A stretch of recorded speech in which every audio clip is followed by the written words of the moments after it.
भगवान गणेश का गजमुख स्वरूप और उनके मस्तक का रहस्य। वक्रतुंड महाकाय सूर्यकोटि संप्रभा निर्विघ्नं कुरु मे देव सर्वकार्येषु सर्वदा। हे वक्रतुंड, टेढ़ी सूंड वाले, विशाल शरीर वाले और सूर्य के करोड़ों तेज के समान प्रकाशमान देव, आप सदा मेरे सभी कार्यों में बिना किसी विघ्न के सफलता प्रदान करें। यह श्लोक भगवान गणेश की महिमा और उनकी कृपा को दर्शाता है। इसी कृपा और दिव्यता का स्मरण करते हुए आज हम जानेंगे भगवान गणेश के गजमुख स्वरूप की रोचक और प्रेरणादायक कथा। आइए जानते हैं मुख्य कथा। भगवान गणेश को गजानन और गजमुख के नाम से जाना जाता है। इसका कारण है उनका दिव्य स्वरूप, जिसमें उनका मुख गज यानी हाथी का है। यह स्वरूप न केवल अद्वितीय है बल्कि अत्यंत मंगलकारी और प्रेरणादायक भी है। लेकिन क्या आपने कभी सोचा है कि उनके गजमुख स्वरूप के पीछे की कथा क्या है और उनका असली मस्तक कहाँ गया? आइए इस पौराणिक कथा को विस्तार से जानते हैं। श्री गणेश के जन्म की पौराणिक मान्यताएं। भगवान गणेश के जन्म को लेकर दो प्रमुख पौराणिक मान्यताएं प्रचलित हैं। पहली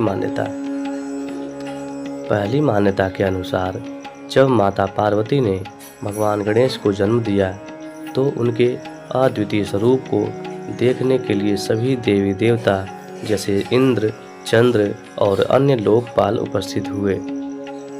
इन सभी के बीच शनि देव भी वहां पहुंचे। लेकिन शनि देव को उनकी तपस्या के दौरान ऋषि कश्यप द्वारा यह श्राप मिला था कि उनकी दृष्टि जिस पर भी पड़ेगी वह विनाशकारी सिद्ध होगी। इसलिए शनि देव ने अपने श्राप के डर से भगवान गणेश को सीधे देखने से मना कर दिया। माता पार्वती के आग्रह पर शनि देव ने धीरे धीरे श्री गणेश की ओर दृष्टि डाली। जैसे ही शनि देव की क्रूर दृष्टि भगवान गणेश पर पड़ी, उनका मस्तक तुरंत उनके शरीर से अलग हो गया और आकाश में उड़कर चंद्रमंडल में चला गया। यह देखकर माता पार्वती अत्यंत दुखी हो गईं। सभी देवताओं ने मिलकर भगवान शिव से इस समस्या का समाधान करने की प्रार्थना की।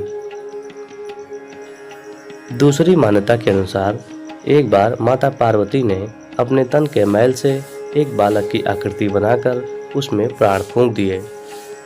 यह बालक कोई और नहीं बल्कि श्री गणेश थे। माता पार्वती ने उन्हें द्वारपाल नियुक्त कर दिया और कहा कि वे किसी को भी उनके कक्ष में प्रवेश न करने दें।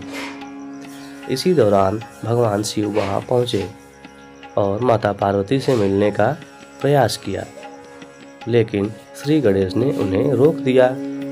भगवान शिव ने इसे अपना अपमान समझा और क्रोध में आकर अपने त्रिशूल से बालक गणेश का मस्तक काट दिया। यह देखकर माता पार्वती अत्यंत व्यथित हुईं। उनके क्रोध और दुख से तीनों लोग कांप उठे। भगवान शिव ने पार्वती को शांत करने और गणेश को पुनर्जीवित करने का वचन दिया। उन्होंने अपने गणों को आदेश दिया कि वे उत्तर दिशा की ओर जाएं और वहां जो भी पहला जीव सोया हुआ मिले उसका मस्तक लेकर आएं। गणों को पहला जीव हाथी मिला। वो हाथी का मस्तक ले आए और उसे भगवान गणेश के शरीर पर स्थापित कर दिया। इस प्रकार गणेश जी का गजमुख स्वरूप अस्तित्व में आया। गणेश के असली मस्तक का रहस्य। मित्रों, इन दोनों कथाओं में एक बात समान है कि गणेश जी का असली मस्तक चंद्रलोक में चला गया था। इसलिए पौराणिक मान्यताओं के अनुसार गणेश जी का असली मस्तक आज भी चंद्रमंडल में ही है। चंद्र दर्शन और संकट चतुर्थी की परंपरा। यह भी कहा जाता है कि गणेश जी के मस्तक के चंद्रमंडल में चले जाने के कारण ही चंद्रमा का गणेश जी के साथ गहरा संबंध है। संकट चतुर्थी के दिन चंद्र दर्शन का विशेष महत्व है। इस दिन चंद्रमा को अर्घ्य देकर भगवान गणेश की पूजा की जाती है। इसे करने से भक्तों के जीवन से सभी संकट दूर होते हैं और सुख समृद्धि का आशीर्वाद प्राप्त होता है। कथा की समाप्ति। इस कथा में न केवल श्री गणेश के दिव्य स्वरूप की महिमा है, बल्कि यह भी संदेश है कि भगवान का हर रूप मंगलकारी होता है। उनका गजमुख स्वरूप हमें सिखाता है कि हर बाधा को धैर्य और समर्पण से पार किया जा सकता है। भगवान गणेश की कृपा आप पर बनी रहे। गणपति बप्पा मोरया।